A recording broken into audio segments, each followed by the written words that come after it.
Autotund. See on saade sulle, kui sul pole päris ükskõik, millise autoga sa sõidad. Autotundi toetab Alexela. Alexela kõik mootorikütused on kvaliteetsed ja biolisandi vabad. Tere kuulajad, Autotund tagasi, nädal on möödas. Stuudios oleme taas kõik, sest et eriolukord mingit pidi on lõppenud, leevenenud. Martin Mets on ka ennast linna ajanud. Tere Martin. Tere. Saates on meil täna ka külaline. Saatekülalist on ajakirjanik Anvar Samost, keda hakkame erinevatel teemadel mitte just pinnima, aga saab natukene meie ajurünnakut laiendada erinevatel liiklusteemadel. Ja minul näiteks ei silma kõrva paari nädala tagant Anvari enda saatest lause, kus ta ütles, et nüüd on autoga sõitmine on jälle selline normaalsus. Vahepeal nagu hakkas sellest kujunema selline häbi asi. Mis meil uudiste osas on? On uudis, et kõik saavad jälle puhuda. Ja automüüjad teevad praegu ulmepakkumisi või lihtsalt kas need ongi autode õiglased hinnad. Kas uus Mersu S-klass lahkub konservatiivsuse teelt? Ja siis me räägime ühest keerulisest Alfa Romeo uudisest, millest ma loodan, et te mõlemad oskate mulle natukene rohkem rääkida, kui mina üldse aru saan. Aga oleme siin saate alguses kasutanud võimalust alati rääkida millestki, mis eelmine nädal eriti silma jäi just isiklikult ja mina avastasin ma ütlen, et ma ei ole autoajaloos väga tugev ja et ma ei ole läbi lugenud kõikide autofirmade mingid ajalooraamatuid, aga sattus välisuudistest kõrva üks asi. Aastal 1989 ehitas Audi pistikhübriidi ja see ei olnud mingi mingi imelik asi või selline tohutu leiutis, vaid sisuliselt see Audi 100 põhinev pistikhübriid oli peaaegu täpselt selline auto, nagu tänapäeval saab poest osta. Ta oli pistikust loetav, ta sõitis ligi 40 kilomeetrit ainult elektri peal, ta regenereeris pidurijõudu ja tal oli isegi katusel päikesepatareid, mis küll tegelikult eriti ei aita, aga siiski nad olid olemas. Pistame seda, et me oleme 89. aastast 30 aastat möödas ja sa lähed poodi ja sa ostad peaaegu täpselt samasuguse auto nagu siis. Toona ei peetud seda muidugi, tehti 10 autot, testiti neid, 97. aastal prooviti uuesti, arvati, et müüks mingi 500 autot, aga tegelikult ei ostnud neid keegi, sest need olid 2 korda kallimad. Aga tundub, et me ei ole nagu selles tehnoloogias väga kaugele jõudnud. Oli kogu minu selle nagu imestuse põhjus. Kas sa näed sellisel autoliigil mingit pointi kogu selle CO2 ja elektriautode valguses? No ma olen aru saanud, et osad tootjad ju praktiliselt vist ainult sellised autosid praegu toodavadki, et siin Toyota vist on üsna seal kuskil. Toyotal on see, et Toyotal on need ise genereeritud pistikhübriid on mingi vahe, mis täpselt ei suuda vahet teha. Aga mul on selline tunne, et enamus ikkagi otsib seda mingisugust lahendust, mis inimestele ka nagu meeldiks ja mis nagu müüginumbriteks nagu muunduks, et selles mõttes ma saan aru, et nii nagu Audil 31 aastat tagasi nagu praegu kellelegi seda nagu sellist nagu hõbekuuli, nagu mis tarbijatele kohale jõuaks või ole vist. Mis tarbijale kohale jõuaks, majanduslikult. Teine vist ka automüüja enda bilansis CO2 ja kogu see teema. No see on tegelikult ju selline turuväline teema, et see on kõik selline puhas administratiivne poliitikute heast enesetundest sõltuv asi, nii et seda on väga raske, ma arvan, autofirmadel muud moodi adresseerida kui mingi lobitegevuse läbi. Aga kui meil siin stuudios on külaline, see on alati hea korraks ikkagi viia jutt sellele väga põletaval teemal, jätame siis selle nagu poliitilise osa kõrvale, aga elektriauto kui selline. Kas oled sõitnud? Olen. Kas ta pakub sulle, ütleme kui auto huvilisele inimesele, suudad sa näha ennast näiteks 20 aasta pärast sõitmas ainult elektriautoga? Tõenäoliselt suudan, aga kas sellepärast, et lihtsalt muud võimalust ei ole ja sul muidu tehakse trahvi või? No see auto on üks väga keeruline asi, eks auto on väga suuresti ju kuidas öeldes, selliste erinevate inimese väljendusviiside ja soovide võimaluste nagu kogum, eks ju, et seal peab mingi asi nagu erinevatele inimestele erineval määral korda minema selleks, et see inimene lõpuks sinna autorooli taha ennast sätiks. Et minu puhul seda kombinatsiooni nende mõnede elektriautodega, millega ma olen sõitnud, ma ei ole kohanud, et ma ei oska öelda, et võib-olla kunagi mingi on, et siis ma peaks ise kogema, et aga kindlasti on olemas inimesi, kes ostavad kataloogidega auto, aga mina sinna ei kuulu, eks ju, et selles mõttes ma ei ole seda kogemust siiamaani saanud, et olen sõitnud üsna erinevate elektriautodega, mitte küll väga palju, aga mingi kogemus olen saanud ja ei ole tekkinud seda tunnet, et see on nüüd see, mida ma nagu kas praegu või mingis lähemas või kaugemas tulevikus tahaksin ise nagu omada või kasutada. Ja see on just selle tunnetus, mitte see, et tüütu laadida või kõik need asjad, vaid just see... Laadinud ma ei ole kordagi päris aus olla, ma ei ole seda protsessi, võib-olla siis mul oleks hoopis selgem seisukoht, et ma ise laadinud autot ei ole, jah, tõsi. Või siis seda, et või seisnud tee ääres sellega. See on ka asi, mida tegelikult ma olen väga palju autoajakirjanike suust kuulnud, et ma nädalavahetuseks võtsin selle elektriauto, väga hea oli, ma ei pidanud kordagi laadima, et esmaspäeva hommikul viisin tagasi ja väga hea mulje jättis. See on sama jutt, mida ma olen kuulnud. Ei, mina ei ole nagu katsetanud selles mõttes, et laadinud tõesti ei ole ja nagu seda mingit nagu pikemat kasutajakogemust ei ole, et aga juba puhtalt selle tunnetuse läbi, mis ise seal nagu rooli taga saad, et sealt mul ei ole tekkinud sellist tunnet, et nüüd jubedalt tahaks seda, aga mul on ka niisugune tunne, et autofirmad ise võtavad neid elektriautosid kuidagi mingi teatud koefitsiendiga, mis annab kohe nagu tunda, et ma ei ole näinud ühtegi elektriautot, mille tootja ilmselgelt oleks ehitanud, vähemasti mul pole olnud õnne näiteks mingi BMW i8-ga sõita, eks, ma ei tea, võib-olla seal tekib see tunne, ma ei oska öelda, see on selgelt nagu hoopis midagi muud, eks. Porsche Taycan oli viimane, mis oli jällegi, ei ole kokku puutunud, ei tea. Ja mis saab selliseid hinnanguid, et see on nagu, see sõiduomadus on nagu päris auto välja arvatud, mürinat ei ole. Nii, aga Martin? Minul oli eelmist silma üks pressiteade, mille saatis Maanteeamet, et 3 kiiruskaamerat tõstetakse teise kohta. Pole isegi vahet, mis kiiruskaamerad need olid, et mul endale jäänud meelde, aga samal ajal ma ise sõitsin Tallinnast Haapsallu, kus on selline 90-ga tee, väga lihtne selline käänuline tee ja seal on vist 3 või 4 kiiruskaamerat, kui sinna poole sõita ja iga kord, kui ma seal sõidan, siis keegi on kuskil seal 80-ga, tema järele tekib suur tropp autosid ja sellest autost ei ole võimalik mööda sõita nendel sirgetel, sest seal sirgetel on ju kiiruskaamerad ees ja siis need möödasõidud hakkavad toimuma nendel kurvilistel kohtadel kõige ohtlikumates kohtades. Et mul on siin kohe ja see nädal väga konkreetselt ohtlik olukord tekkis, kus saime ikka niiviisi 3 autot ilusti ühe joone peale, et 2 tükki ühes suunas. Et seal on kindlasti nagu ka mõelda, et kus kohas veel võiks kiiruskaameraid ümber tõsta, minu meelest. Et tõstaks nagu üldse nad ära?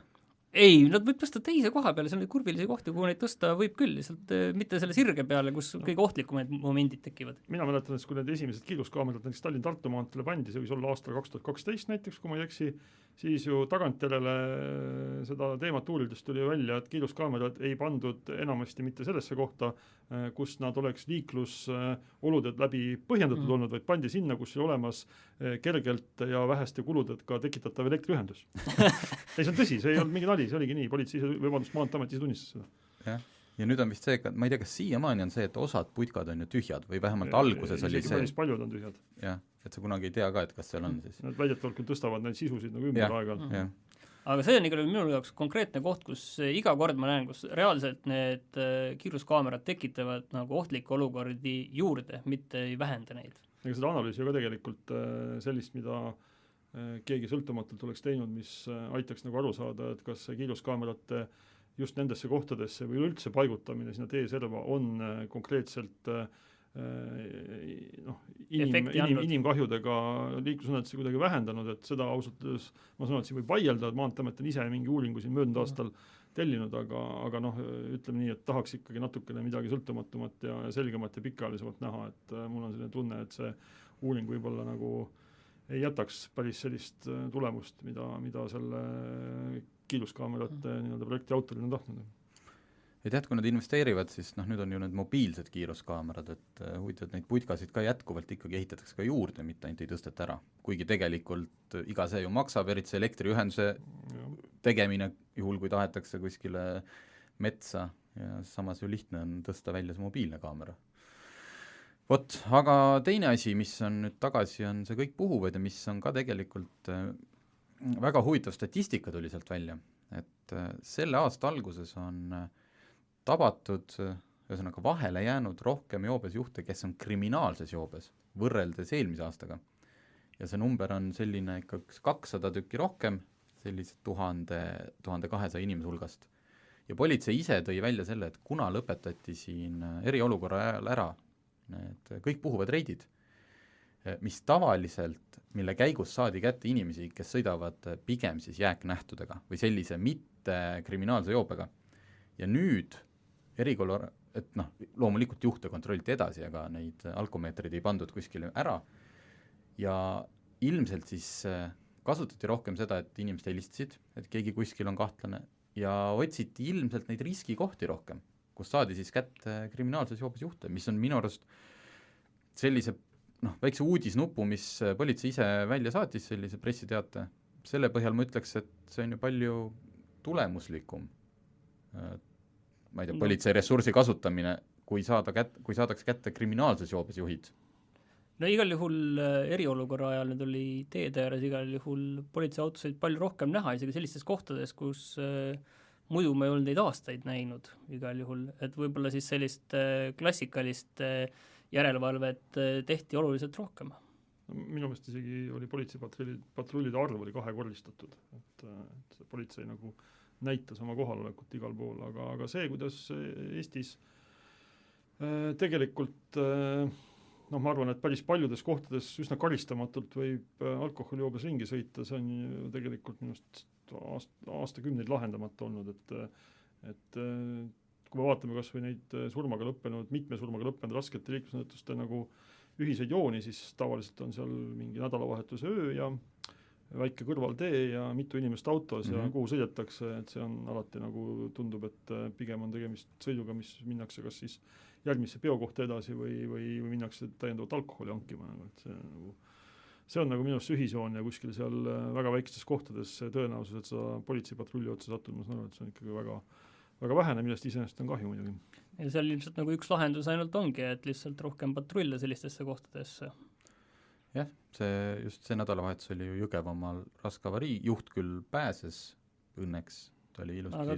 käekiri oli see sama, mida just... väike tee ja ta oli tohut suurel kiirusel Subaru, kui see sealt võsast leiti, siis arvati, et sealt on küll ainult nagu tuleb nüüd tükke kokku korjama hakata, aga mees oli raskes joobes ja mõnusasti seal autosse kinni jäänud. Nii et loodetavasti tehakse siit nüüd mingi järeldus, et ma saan aru, et see kõik puhuvad on ilmselt teatud nagu sellise distsiplineeriva asjana mingit pidi vajalik, et sa tead, et alati võib see reid olla ja võib-olla siis istud natuke kauem seal peokohas ja ei hakka hommikul kohe sõitma, aga selliseid ohtlikke juhte saab ikkagi liiklusest välja selle teise lähenemisega. Nii, reklaamisime välja automüüjate ulmepakkumist, see ei ole reklaamrubriik, või tegelikult tekkis, et ma käisin läbi see nädal erinevate automüüjate, Eesti automüüjate neid laoautode erinevaid sooduspakkumisi. Et loomulikult, ma ei tea, kas nad näitavad seal ära kõiki mingid laod, mis on neil kuskil Poolas või on tõesti need Eestis kuskil angaarides seisvad autod. Enamikel on need sooduspakkumised praegult kuni 20%. Näed, ilmselt on see niisugune ostja turg praegult, et kui sa lähed autofirmasse, neil võib isegi olla 20%, ma arvan, et sa saad rohkem. Aga näiteks Mazda 3, mis sai ju Eesti aasta auto tiitli, tohutult auhinnad, tõesti ongi väga kihvt ja auto, on laoautode pakkumine, kus need hinnad on põhimõtteliselt 35% odavamad. Mis nüüd tekitab mul küsimus, et kas teistel autofirmadel on veel nagu seda õhku sees? Kas sa võid teiste käest minna ka 35 küsida? Või lihtsalt teebki Mazda praegult sellist,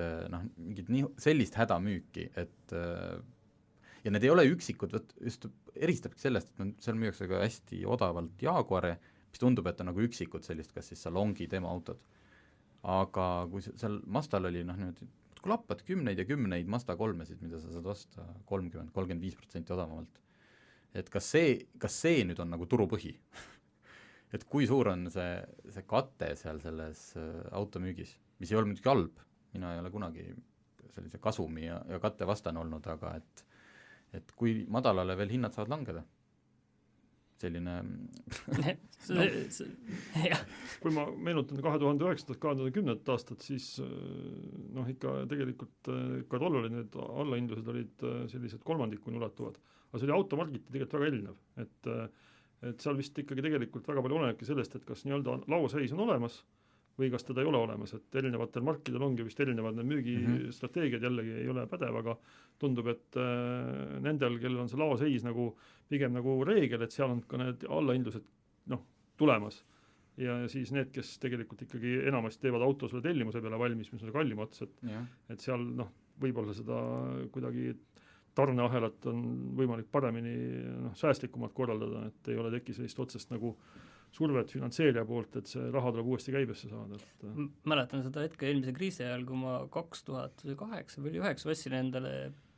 Peugeot selle 206 SV ostsin 150 000 krooniga ja seal läks vähem kui aasta mööda ja see oli 100 000 peal, et see oli hea hetk, mäletan. jah, et samas kui ma vaatasin, et Eesti rahvaautod Škodat, siis seal on, tundub, et seal jällegi kohati nagu teeks neid soodushindu mingi algoritm, sest see oli selle autod sooduspakkumine ja mõnel sellisel üle 30 000 autosel oli juurde pandud, et 600 eurot on soodukas. Et noh, sellist nagu üldse naljakas sinna panna. Vot, aga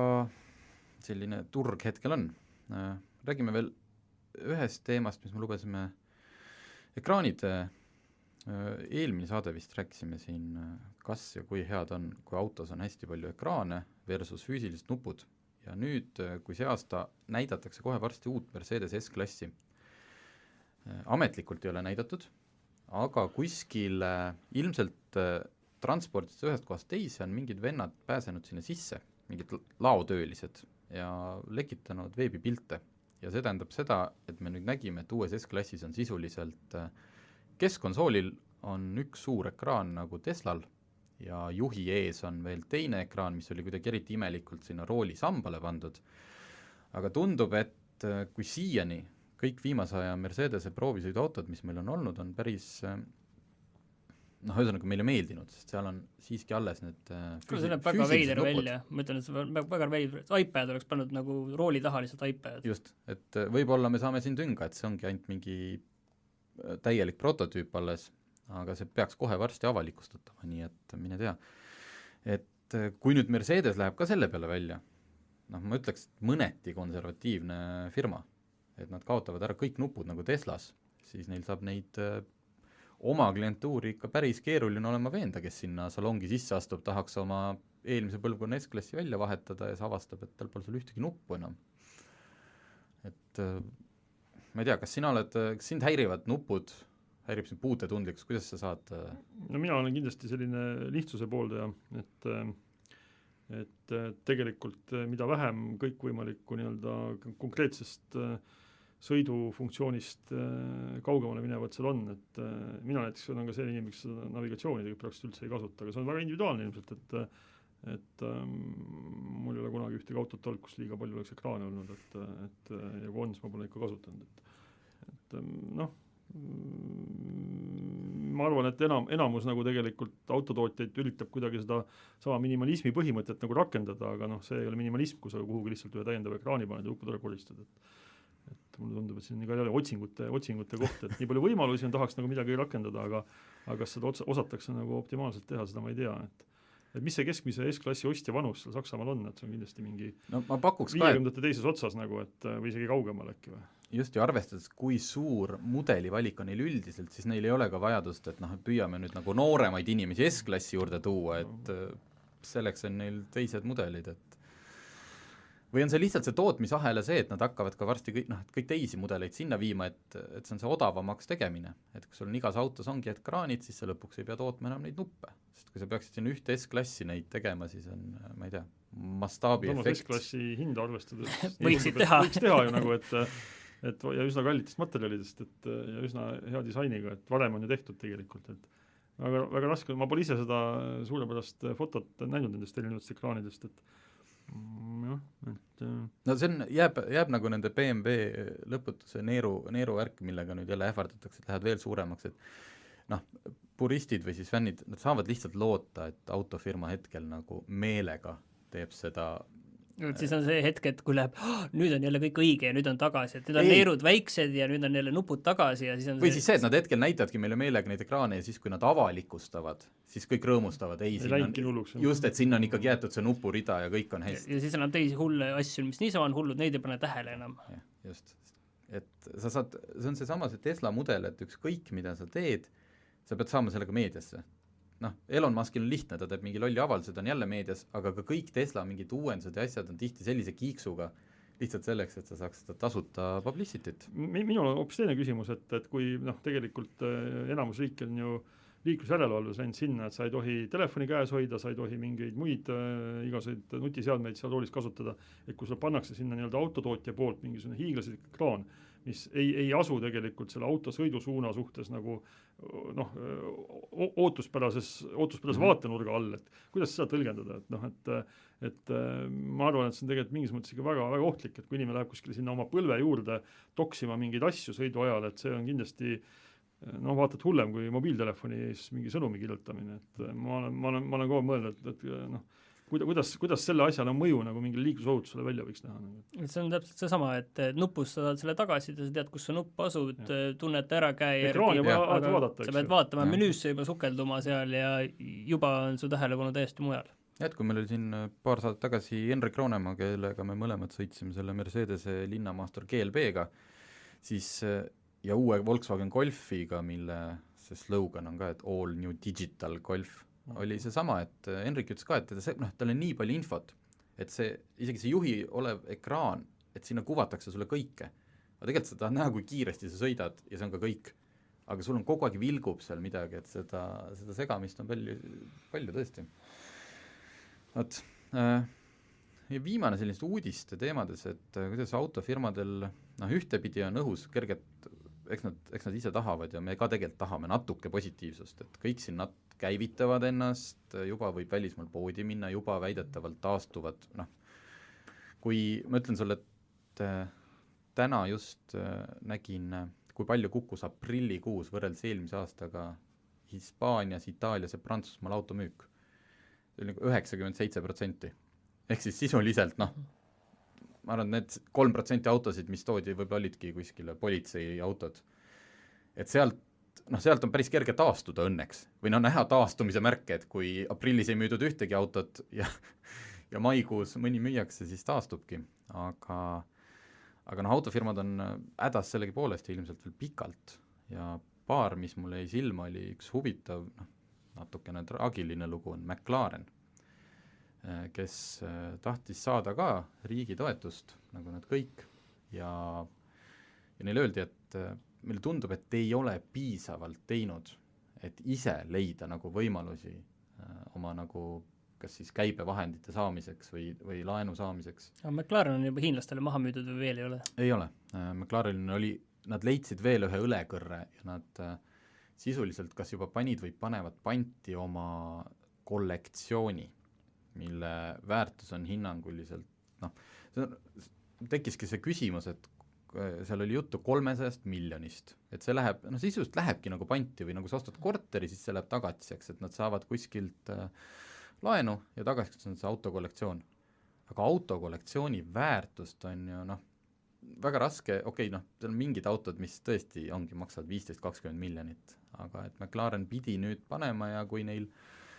lähiaastatel see rahavood väga ei taastu ja kõik läheb halvasti. See on hea uudis, need tulevad müüki ju. See on hea uudis. Sellise autofirma kollektsioon on päris hindamatu, või moraalselt hindamatu, hetkel on see linnasilt 300 miljonit küljes, aga see võib aasta pärast vabalt ka 100 miljonit ainult olla, et milline nagu laenuandja tahab võtta omal tagatiseks mingid vanad võidusõiduautod, millel on, nagu ma ei oska öelda, et ei saa öelda, et ei ole väärtust, aga on nii selline kummaline väärtus. Et mis ta teeb nendega, ta saab need laenu tagatiseks ja siis on tal nagu pangal, et sul on mingi platsitäis autosid, siis sa pead neid hakkama realiseerima. See oli McLareni lahendus hetkel, aga Fiat Chrysler, kes on selles mõttes kummaline autofirma, et ma isegi ei tea, kui suured need osalused on, aga et üks on ju Ameerika mandril ja teine on siis Itaalias. Ja Fiat Chrysler Corporation tahab saada Itaalia valitsuse sellest paketist osa, mis toetab Itaalia ettevõtteid. Ja tundub, et neil isegi vist õnnestub, et see paketi suurus on 6,8 miljardit, et Itaalia riik tagab siis FCA-le antavat laenu, mis on selles mõttes nagu tore, sest seal on palju toredaid marke, aga naljakas, et kuidas Ameerika ja Itaalia ühisfirma ja seda tagab laenu riik, mis tegelikult oli suhteliselt halvas seisus vist juba enne mingit kriisi. Et kuidas toimib nagu see maailma rahandus, et nüüd on ühel autofirmal, mis on väga halvas seisus, selle laenu tagab riik, mis on veel halvemas seisus. Mina olen aru saanud, et üldse nendel suurtel riikide ülestel ettevõtetel on kohati nii palju tegevusi, mis on sealt riigi normaalsest toimimisest juba lahutamatud, et nad kogu aeg peavad tegelikult ju valitsustega mingites kõnelustes olema, aga eriti Itaalias, et ei ole viimased ajad vaadanud Fiati sellist tööstuspoliitilist tähtsust või mingit majanduspoliitilist tähtsust Itaaliale, aga ma saan aru, et Fiat on korduvalt käinud varem Itaalia valitsuste juures ja öelnud, et me paneks seal kuskil Lõuna-Itaalias mõne tehase kinni hea meelega. Et see on nagu ebamajanduslik, mis me seal teeme ja Itaalia valitsus on öelnud, et me ei luba teil neid kinni panna, et see on selline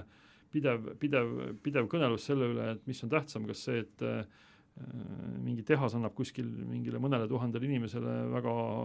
majanduslikult keerulises piirkonnas tööd või on nagu tähtsam see raha, mis sealt nagu selle arvelt siis nagu firmale ja riigile kokku hoitakse. Et ma kardan, et Itaalia puhul alati saavad asjad kuskil keskel kokku, et firma on jätkuvalt seal selle tehasega kahjumis ja riik jätkuvalt maksab seal mingisuguse veidra palgatoetuse või ma ei tea, mis iganes meetmega sinna peale, et nii ta on seal aastakümneid tegelikult käinud, et alates sellest ajast, kui seda kuulsat alfasuudi seal kuskil mis iganes Lõuna-Itaalias tegema hakati. Ja siis tohutult streigid, sest keegi eriti ei tahtnud seal töötada ja seda valvata, aga kohutav kvaliteet, mis tuli sellest, et see ei olnud väga nagu turupõhine ja nii edasi, eks. Ja asi läheb ju veel keerulisemaks, ütleme, et praegult on siis seotud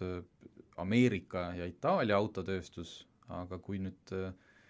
vahetult enne kriisi olid peaaegu juba leivad ühte kappi pandud ka BSA-ga, ehk siis sinna lisandub ka veel Prantsuse autotööstus. Eks seal umbes sama teema, eks ju, et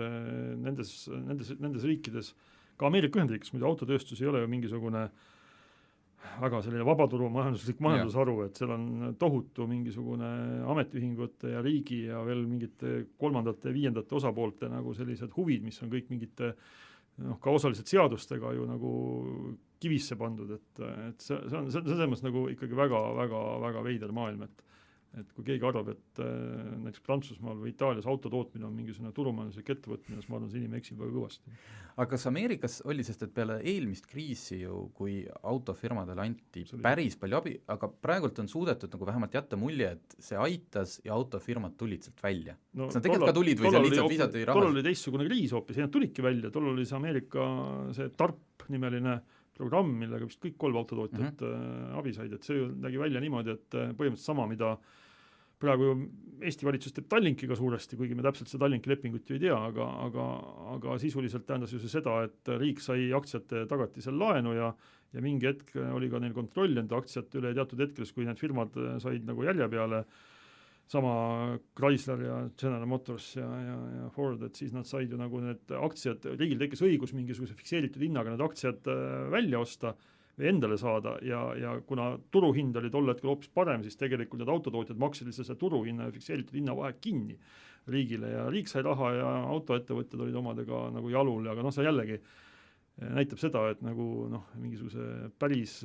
turupõhise asjaga seal oli ikkagi vähe tegemist. Aga kui nüüd me keegi ei tea, kui suureks või kaugel see kriis läheb, aga kas selline asi, et nüüd veel et võetakse prantslased ka sinna, itaallast ja ameeriklast, et kas see ongi, kas seal mingitki loogikat on, et kellele see nagu, mina ei ole täpselt aru saanud, sest et Alfa Romeo üritas Ameerikasse minna, neid nüüd müüakse, ta on seal, aga see ei ole kuidagi Alfa Romeo müüginumbreid küll oluliselt parandanud. No vot seda on raske öelda, ma ei tea, kuidas see müük jaotub, see ma pole kunagi seda vaadanud. Just, aga nii, et nüüd tahaks ka, ma saan aru, Peugeot tahaks Ameerika turul minna, et aga ma olen kuidagi skeptiline, ma ei näe, et ameeriklane eales läheks ja hakkaks, sest et tal on Ameerika turg on hoopis teistsugune koht, et see on selle hiiglaslik, eks ju, seal autosid müüaksegi nagu platsi pealt mingisuguse meie jaoks täiesti müstilise hinnaga, et need samad 30% odavad hinnad, millest sa siin enne rääkisid, et ma olen kõik ameeriklased naeraksid selle peale, kui peaks nende hindadega autosid ostma, et seal müüakse samamoodi platsi pealt S-klassi Mercedeseid, eks ju, ja teistpidi jälle Alfa Romeo on pigem seal ühes kategoorias, ma ei tea, Porsche ja mingite selliste autodega, et tavalise ameeriklase jaoks on tegemist mingisuguse eksootilise Euroopa automargiga, millest ta eriti midagi ei tea, aga kui raha peaks nagu kuidagi õuele tulema, siis minnakse ja vaadatakse ka see üle ja siis makstaksegi selle eest nagu mingit tavalise autoga võrreldes nagu suurt raha, et mõnedel on ju õnnestunud seesama Mercedes on Ameerika Ühendriikides olnud ikka läbi aastate tohutult edukas, et on olnud ainult Ameerika turule tehtud mudeleid, eks seal 90-ndatel, 80-ndatel ja mingite suurte majandustõusude all on nad teinud sealt, ma arvan, oma kasumist tublid, no ma ei tea, 2/3 võib-olla, et ta on nii suur ja nii teistmoodi turg, et autotootjad käituvadki seal hoopis teistmoodi ja see selgitab ka seda, et miks, ma ei tea, näiteks mingisugune S-klassi Mercedes maksab Ameerika Ühendriikides, ma ei tea, $60,000 ja siis ta tuuakse sama auto on Euroopas ja ta maksab siin €120,000, eks. Ma suvalised näitan, võib-olla päris niisugust hinda ei olnud leida, aga suurusjärgud on sellised. Kus see oli üks huvitav, hästi mitu aastat tagasi meil sõber Ameerikas ja me ei ole leidnud sellele nagu selgitust ja see võis olla lihtsalt selle tunne, et kui ta sõitis Ameerikas Porsche Cayenne'iga, siis ta ütles, et ta ei ole näinud sellise sisu või nii kehva sisuga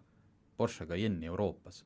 Ja tal tekkis küsimus, kas on võimalik, et Ameerika turule toodetakse ka näiteks teistsuguse, natukene meie jaoks, ütleme, mitte nii kvaliteediga Porsche Cayenne. Aga ma ütlen, see oli puhtalt selline õlleklaasi jutt, et 60,000 ja 120,000 hind on ju näitlikult, et see kuskilt peab tulema. Teine asi on ka see, et kui me võrdleme, võib-olla jätame Saksamaa siin Euroopas kõrval, aga võrdleme neid tavalisi automüügiturge ma ei tea, Eestis ja Ameerika Ühendriikides, siis kogu meie automüügiturg on nagu mingi USA väikelinna turg, kus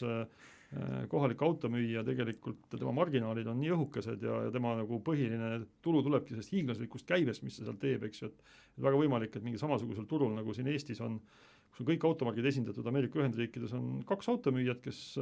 üks müüb Fordi, teine müüb General Motorsit ja põhimõtteliselt rohkem sinna kõrval kedagi ei mahu ja kui inimene tahab endale Mercedes ostas, sõidab 60 miili lähimasse suurlinna, seal on niisugune uhke salong, kus ta ostab endale Mercedes, eks ju. Kusjuures sellega, ma mäletaks, ma ühes saates jõudsin kajastada, kuulasin podcasti, kus oli külas Ameerika suurima Fordi dealershipi juht, ta seal rääkis küll mingitest hobiautodest, aga küsiti talle, kriis juba siin täie hooga käis ja küsiti, et kuidas sul läheb siis praegult, kas üldse nagu, et ütles, ikka, eks vaikselt ikka läheb, et kui me tavaliselt müüsime nädalavahetusega 300-400 autot. Tahtsin just pakkuda 400. Just, siis nüüd me oleme niisugune 50 kuni 100. Ühest dealershipist ühe nädalavahetusega. Kõigil autohuvilistel inimestel, kui Ameerika Ühendriikides satuvad, soovitan külastada mõnda sellist nagu just nagu selle 3 suure autotootja mingit nagu sellist päris nagu dealershipi või müügikohta, et see on nagu täiesti silmiavav kogemus, et sellist asja Euroopas ei näe mitte kuskil.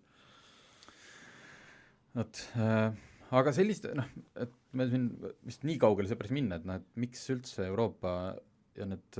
PSA, FCA omavahel tahavad, kui tegelikult on ju meil ida poole vaadata suur Hiina, kes hetkel ka ilmselt ei ole need rahakotid väga suured, aga et kas siin üritataksegi mingit omavahel sellist protektsionismi, et ei tahaks neid hiinlasi kampa, et proovime omavahel. No siin Hiinaga need arengud võivad olla täiesti ettenägematud, et selge on see, et mida see viirus muutnud on, seda on muutnud kindlasti läänemaailma inimeste suhtumist, riikide suhtumist sellesse, mismoodi Hiinat nähakse. Et väga selgelt käivad juba need jutud, et omal ajal nagu Maailma Kaubandusorganisatsiooni Hiina laskmine mingite idealistlike ootustega oli suur viga, eks ju, et aga kui peaks juhtuma, et ühel hetkel Hiinat hakatakse taas võtma samamoodi, nagu teda võeti enne, et on üks selline põhimõtteliselt raudse eesriide taga asuv riik, siis autotootjatel tuleb ka mingid oma tegevused väga tõsiselt ümber mõelda, sest et see on nagu just nende kallimate markide jaoks on väga suur turg, eks. Et kui me vaatame kas autodisaini, eks ju, siis et väga raske on uskuda, et siin mõnede, ma ei tea, BMW-de või Mercedeste mingisugused jooned on olnud mõeldud just kas Ameerika või Saksa turule, et pigem tundub, et seal on ikkagi kaasatud disainerite hulka inimesi, kes oskavad nagu seda Hiina turgu just näha ja kõik sellised asjad tõenäoliselt sellisel juhul kaovad kuskile sahtlisse. Ei, see on väga selgelt, seda ütles minust BMW disainer ise, et need samad, kui esimene hiidneerud tulid siin X7 ja uus 7 seeria, aga kusjuures mitte ainult Hiina, vaid sinna kaasatigi ka Ameerika. Et ka Ameerika turule need meeldivad, neile meeldivad need, kui sa vaatad ka neid Ford F-150 kastikat, niisugused hiid, meil pole auto ka nii suur, kui seal on iluvõre, et ongi, et me vaatame puhtalt pragmaatiliselt tore, kui see Saksa ärimees ka sõidab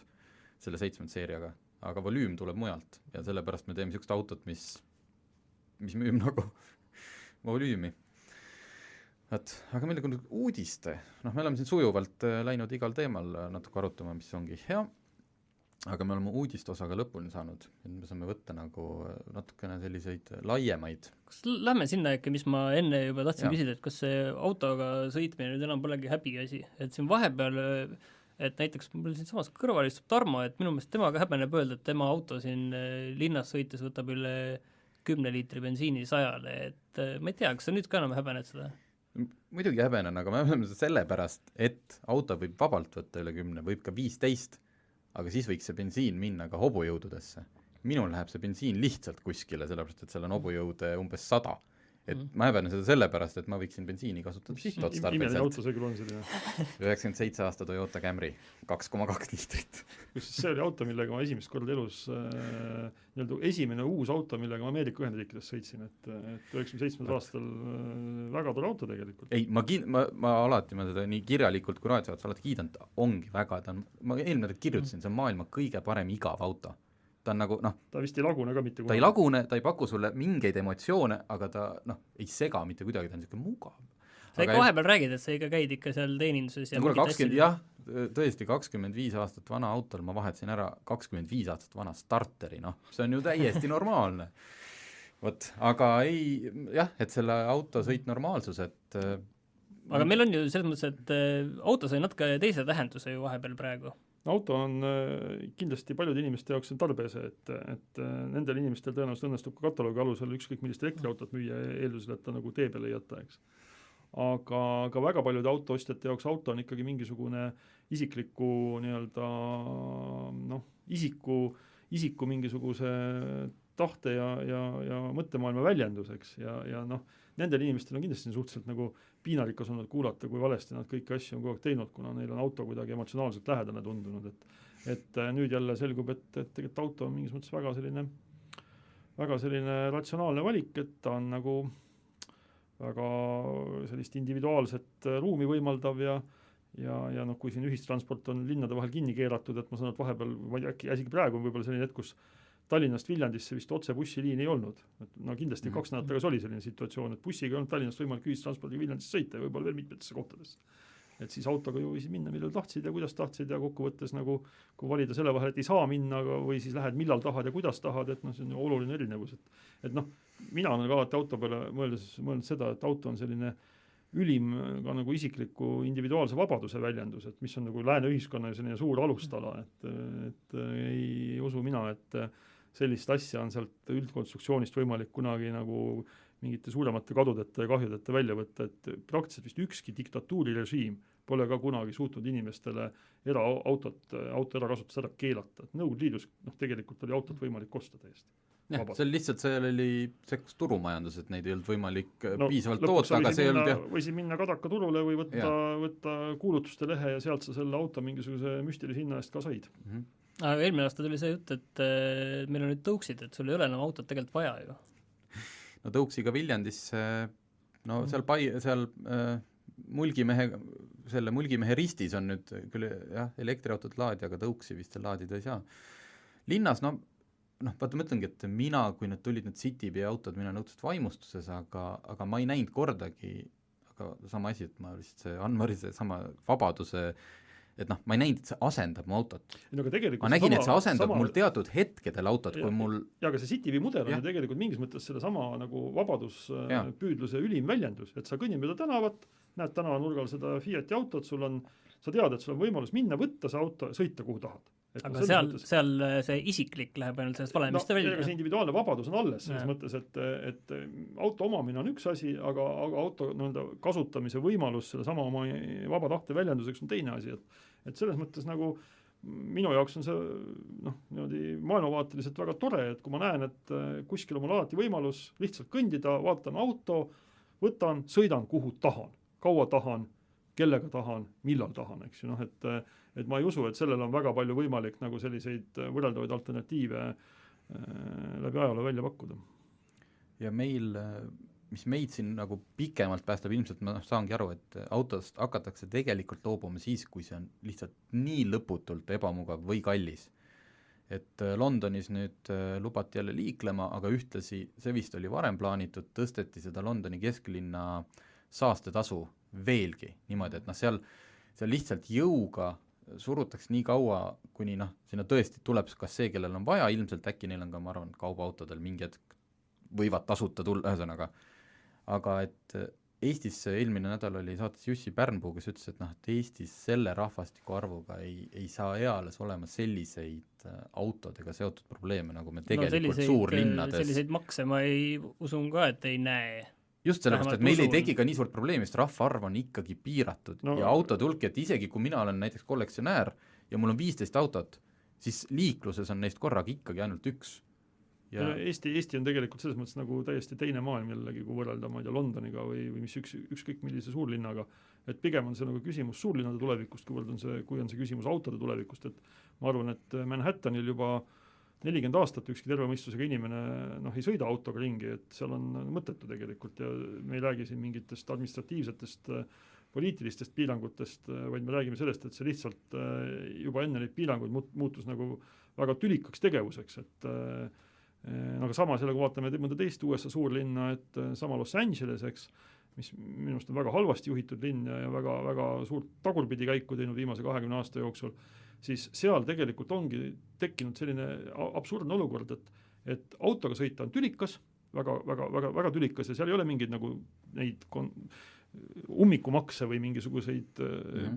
muid selliseid administratiivseid piiranguid, lihtsalt on nii autosid täis, eks ju, see teedevõrk pärineb enamuses, ma ei tea, aastast 1960, eks ju, vist või midagi taolist. Aga ühistransporti, mis seda asendaks, seda ka ei ole. Et tegelikult see ei olegi seal nagu mingisuguseid normaalseid valikuid, et väga paljud inimesed selle käigus siis ju nagu kolivadki juba ammu Los Angelesest kuskile Texasesse või Coloradosse või mingitesse sellistesse kohtadesse, et mul endal oli Arizonas, oli 2 aastat tagasi päris huvitav kogemus nagu võrrelda mingi paari nädalase vahe sees nagu Phoenixit ja Los Angelest ja üks linn oli ehitatud nagu aastal, ma ei tea, valdavalt 1950-ndatel või 60-ndatel nagu teedevõrgu mõttes ja liikluse mõttes ja teine on siis valdavalt ehitatud seal 2000-ndatel, ma vabandan nüüd kõikide linnaplaneerijate ees, kes kindlasti raevu lähevad, eks. Aga nagu Phoenixil nagu kesklinn nagu sellist asja pole üldse olemas, et seal on ongi, kõik on ühitatud auto ümber ja seal on mingid 5-realised kiirteed lähevad läbi linna, kuskil on kaardi järgi nagu kesklinn, aga seal see tihedus on nii madal, eks ju, et eestlase mõttes ta kindlasti pigem näeb välja nagu mingisugune ala kuskil lennujaama Ülemiste keskuse vahel või isegi veel hõredamas kohas, et kindlasti linnad arenevad väga aeglaselt ja teedevõrk areneb väga aeglaselt, aga kindlasti ta mingites kohtades areneb koos autoga, aga mitte selle auto vastu, eks. No Tallinnas on tegelikult see tahtnud ikkagi areneda auto vastu vahepeal, aga nüüd vist nagu saadi see pidama igal juhul. Vähemalt tundub niiviisi. Tallinn on jälle siin nii palju ajalugu, et kui me vaatame, et kuidas ta areneb siit nagu linnapiirist nagu sinna kuskile, ma ei tea, Pärnu suunas või Tartu suunas, et me näeme selle mingit täiesti seal me näeme mingi suures mõttes ikka turumajandust või sellist nagu vaba arengut, mitte reguleeritud arengut, et minu meelest siin väga palju on räägitud Tallinna planeerimisest ja jäetud kõrvale üks nagu väga oluline asi, mis on seesama Tallinna ringtee, ikkagi selgelt nagu pöördumatu valmimine, et nüüd hakatakse juba ehitama, ma saan sealt Paldiski suunas seda viimast tükki nagu välja 4-realiseks, eks ju, mingil ajal, aga suuremas osas on ta ju tegelikult valmis sealt nagu nii-öelda lääne suuna poolt kuni sinna ida suunani kuskile Saueni, eks ju, et seal on veel puudu see, või see mõtleski sama see Tallinna väikering, mis tuleb sealt Ülemiste tagant ja ühendab. See on puudu, eks ju, aga see suur ring hakkab valmis saama, et seal nüüd viimased tööd seal Saku juures käivad. Saku ja selle Saue vahel seda tehakse praegu. Aga see kindlasti on üks asi, mis nagu kindlasti muudab väga palju seda, kuidas inimesed Eestis autot kasutavad, et mina mäletan väga hästi, et mingi hetk oli see ringtee, kui selle suurem jupp nüüd paar aastat tagasi valmis, see oli suhteliselt tühi. Ja oli väga mõnus seda mööda nagu sõita, kui vaatame nüüd, siis on täitunud autodega ja inimesed kasutavad seda väga eesmärgipäraselt, aga see ühtlasi viib ka ettevõtted ja asustuse, viib kuskile täiesti teistesse kohtadesse. Et sellised asjad on mujal maailmas nagu mitukümmend aastat tagasi läbi elatud ja võib vaielda, et kas on hea või halb, aga see ikkagi põhineb tegelikult inimeste tahtel, eks, inimeste nagu vajadustel. Kas Eesti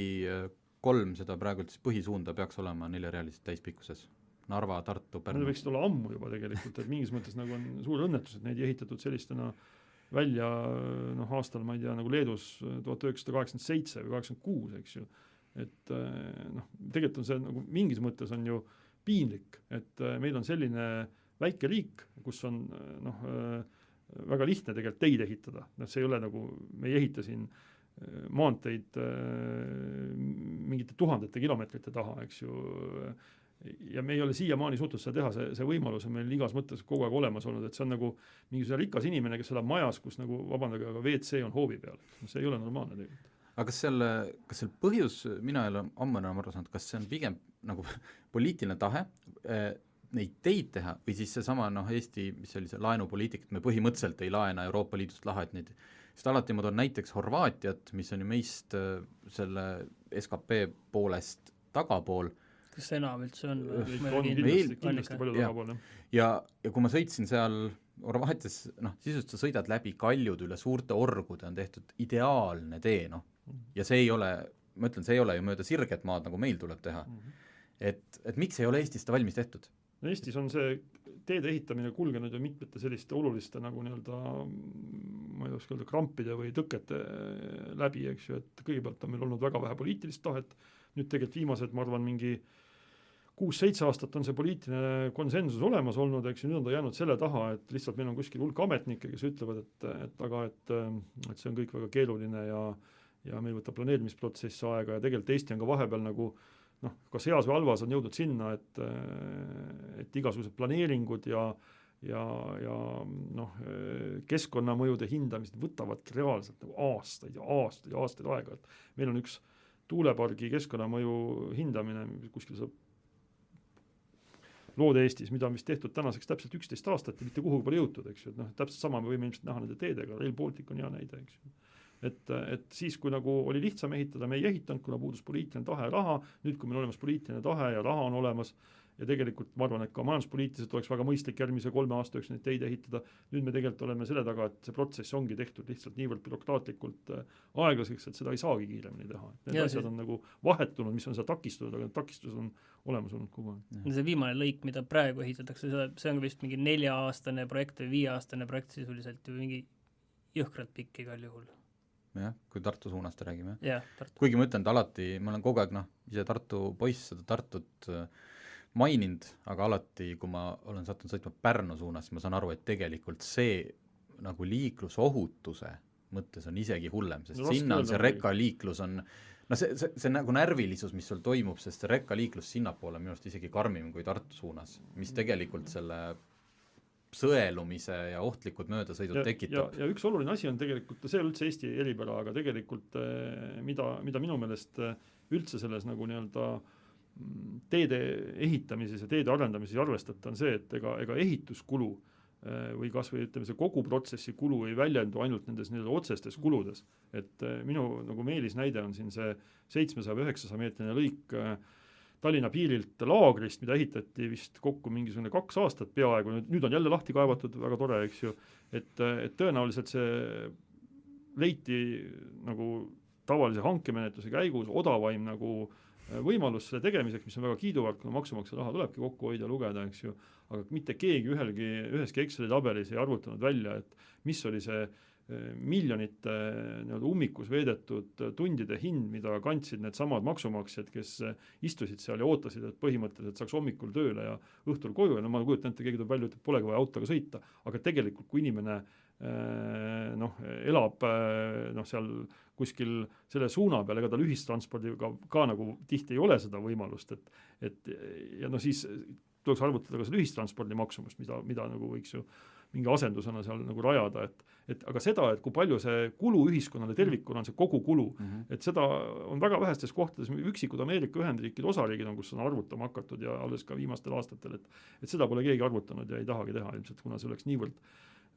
keeruline. Aga mingis osas võiks ju mõelda, et kas meil on kasulikum nagu panna inimesi 18 kuuks ummikusse või meil on kasulikum ehitada see tee valmis 2 nädalaga, umbes niimoodi nagu kunagi Tallinna linnapea Tõnis Palts 15 aastat või 20 aastat tagasi juba ütles, et paneme 1 suveks kuhu Tallinna kesklinna kinni, kõik teavad, et 3 kuud kuhugi Tallinna kesklinnast ei pääse, aga augusti lõpuks on meil kõik korras. Ja või kõlas tollal hullumeelest, aga täna ma ütleks, väga mõistlik mõte. See kõlas praegu täpselt niiviisi, et võiks teha see suvi ära, et jah, lihtsalt selle 4-realiste puhul tooks tihti välja, et mis sa siis võidad, sa võidad 5 minutit, aga kui see liigub ööpäevas 10 000 autot ja see on 10 000 korda 5 minutit, et iga inimene võidab 5 minutit. Tegelikult on ka seal see kulu, mida jällegi osata või taheta arvutada, mis on jällegi nagu väga lihtne samas, et meil 1989 või paneme 95. aastal Tallinna ja Helsingi vahel liikus mõni üksik laev, eks, et kus oli väga vähe inimesi ja väga vähe autosid, tänasega võrreldes, et tõenäoliselt mingi 10 korda vähem, eks ju, ja ükski täie mõistusega inimene peaks öelda, et paneme maksumaksja raha selle liini nagu mingiks arendamiseks, et paneme sinna, ma ei tea, tollal nagu kümneid miljardeid kroone, eks, oleks öeldud hullumeel, mis te teete, sinna ühtegi reisijat kunagi ei teki, eks ju, ometi tulid mingid hullumeelsed mehed, kes võtsid sõna otseses mõttes turutingimustes Saksa ja Norra pankadest laenu, ostsid kümneid miljardeid maksvaid laevu, eks ju, ja need laevad praegu on inimesi täis, no okei, täna ei ole, kuna meil on selline jabur olukord, aga 10 aastat nad olid inimesi paksult täis ja töötasid kasumlikult, eks ju, et kui ei ole võimalust, siis ei ole kasutajaid, noh, sama ma arvan kehtib ka väga suuresti nende samade mingite Eesti põhisuuna teede kohta, et kui mul on valida, et kas ma sõidan noh, ma ei tea, Tartusse või mitte, eeldused, ma tean, ma pean nagu 2,5 tundi väga tülikalt nagu oma eluga riskima, siis ma ikkagi enamasti arvan, et ma ei sõida, eks ju, et noh, ka Rail Balticu puhul on see näide nagu väga selge, et kas ma tahan Riiga sõita nädalavahetuseks, lennukipilet maksab palju, lennujaamas on väga tülikas, autoga tuleb 3 tundi sõita, eks ju, seal kuskil rekkade vahel laveerida, no pigem ma ei sõida, et ma jätan selle tegemata, aga kui see võimalus on olemas, inimesed teevad seda. Sama asi on ilmselt ka tegelikult Narva suunaga, kui see 4-realiseks teha, siis juba praegugi on tegelikult, noh mitte jälle praegu, aga muidu on näha ka seal ju väga palju Vene numbrimärkidega autosid, et mis teeks idasuunalise turismiga, kui oleks 4-realine tee seal. Vot, aga meil hakkab saateaeg läbi saama, ma ei tea, kas me jõuame siia lõppu veel, et korraks tagasi liiklusest autode juurde, et mille järgi sina autot ostad? Kas sooduspakkumise järgi? Või mis sind... Muide, ma arvan, et ma olen tegelikult kõik oma autod ostnud nagu väga hea hinnaga, et iseenesest ma kindlasti loen raha, et see oleks nagu hullumeelne väita, et mul ei ole selliseid tulusid, ma saaks nagu minna ja osta seda, mida ma absoluutselt nagu tahan, et ma ei vaata, mis selle hinnanumber on, et kui ma praegu mõtlema hakkan, siis enamasti ma olen oma autod ostnud kõik nagu ikkagi väga, väga säästlikult, et on nagu õnnestunud, et aga noh, kindlasti see hind ei ole see nagu mingisugune ainus või lõpptegur, et ma olen ikkagi pigem nagu alati olen vaadanud, et mis on need autod, mis mulle meeldivad ja siis otsinud seda võimalust ja hetkel, kui ma saaksin seda auto osta selle hinnaga, mis mulle tundub nagu noh, esiteks, mis on võimalik ja teiseks, mis tundub ka selline, et ma ei tunne ennast petetuna, eks ju. Et ka praegu need autod, mis mul on, et ma olen ostnud kõik ikka võrreldes mingite poehindadega väga-väga odavalt tegelikult. Aga see, mida sa siis otsid autos või? No mina ikkagi otsin mingit emotsiooni, et kui see võimalus on nagu olemas, et sa ei pea ostma nagu kõige odavamat autot, et siis mina olen ikkagi üritanud alati valida mingit sellist autot, mis nagu pakuks ka, noh, kus ma ütlen, et noh, kui inimese eesmärgiks on lihtsalt sõita punktist A punkti B, siis loomulikult võiks osta mingi kõige lihtsam ja kõige vastupidavam auto, aga kui sul on autost soov saada ka mingisugune elamused, siis paraku tuleb nagu natukene võib-olla mingite muude asjade peale mõelda, et mina olen alati mõelnud selle peale, et kui ma tulen autost välja, et kas ma nagu tahan selle auto poole tagasi vaadata, et kui ma ta lukku pannud, et lähen vaatan, et oligi minu auto, tõesti minu auto.